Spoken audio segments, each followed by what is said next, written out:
Democracy Now!, democracynow.org, The War and Peace Report. I'm Amy Goodman with Juan Gonzalez. We turn now to the ongoing struggle to preserve quality public education across the country. Today, we go to a long-standing battle in Chicago. A preliminary deal was reached Wednesday between Chicago Public Schools and a group of immigrant parents who have occupied a field house at Whitter Elementary School for 37 days to prevent its demolition. The Chicago Public Schools have agreed to build the library and scrap plans to demolish the field house and lease it to the local Parents Association instead. Despite the agreement, the parents aren't going home just yet. They vowed to continue the sit-in at the field house until they get an agreement in writing. For more, we go to this report filed by Democracy Now!'s Jaisal Noor, who traveled to Chicago last weekend. In Chicago, 40 school parents are entering their 5th week of an occupation of a small field house on the campus of Whitter Elementary. The school is located in the city's impoverished Pilsen neighborhood, which is comprised mostly of recent Mexican immigrants. Daniela Mencia is a 5th grader at Whitter. We normally call it La Casita, the little house.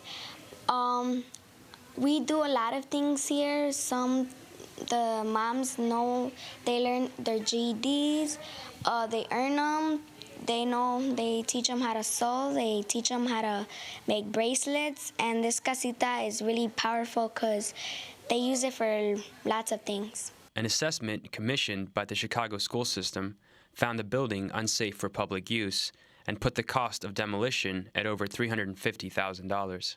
That amount would come from the $1.4 million in Chicago's tax increment financing, or TIF funds, that parents had secured for renovations and an expansion of the school.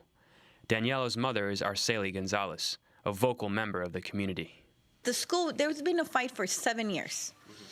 The school was in so bad conditions, so finally the TIF, get money, and it was, part of the TIF is our tax money. So they renovated stuff they needed to be renovated.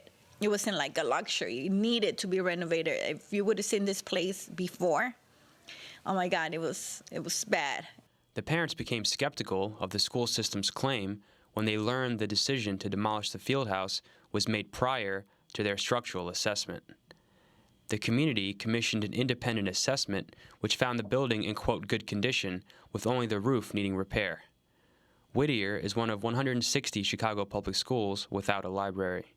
Eager to preserve the building they call La Casita, community members launched a campaign to remake the La Casita into a library. Again, this is 10-year-old Daniela Mencia. When I heard that they were gonna knock it down, but the moms wanted to make it to a library, I knew that this was my fight. Daniela's mother, Cecille Gonzalez, said that back in September, the mothers decided to occupy the building until their demands were heard. We've been here since the 15. The moms that made the decisions, we were like about 10. And now we're like about 35 to 40, about 40, I want to say, parents. And they're coming more. The demonstrators have resisted several attempts to remove them. On October 4th, Chicago Public Schools cut gas supplies to La Casita. But after 2 days of public outcry, the Chicago City Council ordered the gas be turned back on and the demolition be halted for 6 months. The following day, parents and volunteers opened their own makeshift library in La Casita. The community has since donated hundreds of books to La Casita. Daniela Mencia says her teachers are eager to make use of Whitter's new library. They're telling us to come here and take out a book from the library, and they say it like really rejoiceful, and I know we're gonna keep this library, and this is gonna be great for us to learn and to be better in reading.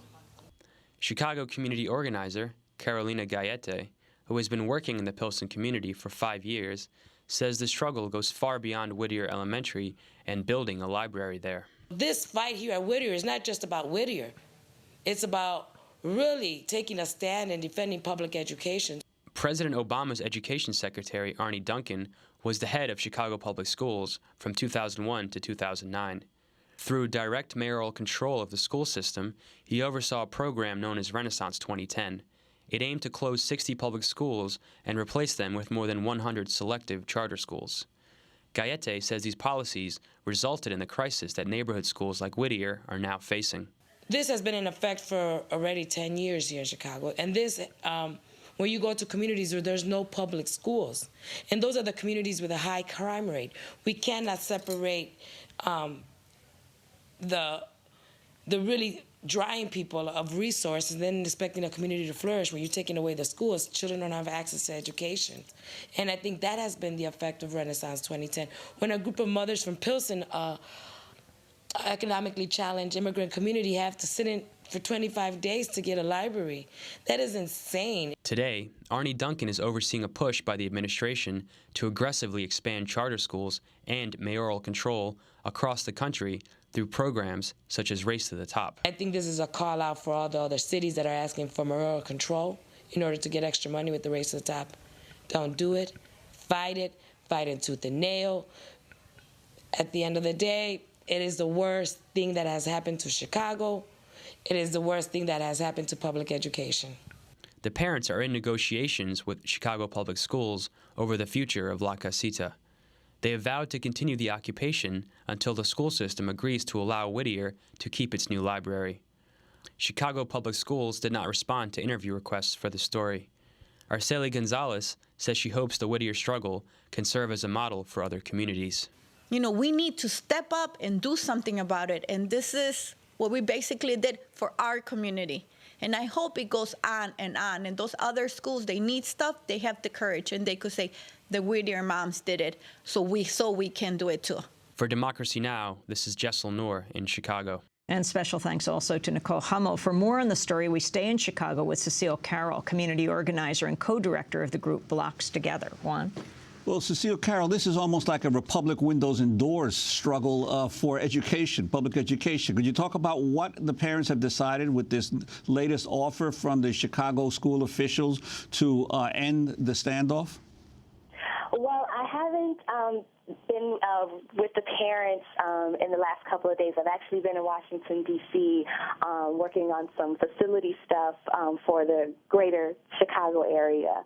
But with every negotiation that the parents have had with CPS, they've been cautiously optimistic. They've been trying to make sure that they are being very careful with each step that they put forward and making sure that they are still making it clear to the administration that they will continue this sit-in if the promises that are put on the table right now fall through. And could you place this in a larger context of the impact of this a more than month-long struggle on the Chicago community and what it means for parent struggles for public education nationwide? Sure. I'm so inspired by the Whittier struggle, and I think it's such a timely struggle as well. I think what's been happening here in the last couple of years under the Education Policy Renaissance 2010 is that when it started to play out in the local communities is that some of the schools that were already struggling in a lot of our neighborhoods where there's low-income people of color, some of the schools that were affected by the school actions from Renaissance 2010 ended up taking more resources from the schools that did not have actions.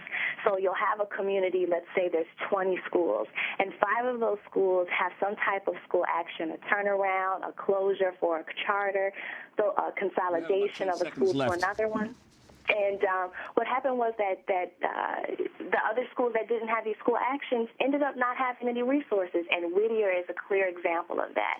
And those top-down decision-makings end up having the community actually struggling even more. Cecille Carroll, thanks so much for being with the Chicago Community Organizer, co-director of Blocks Together, and that does it for our show.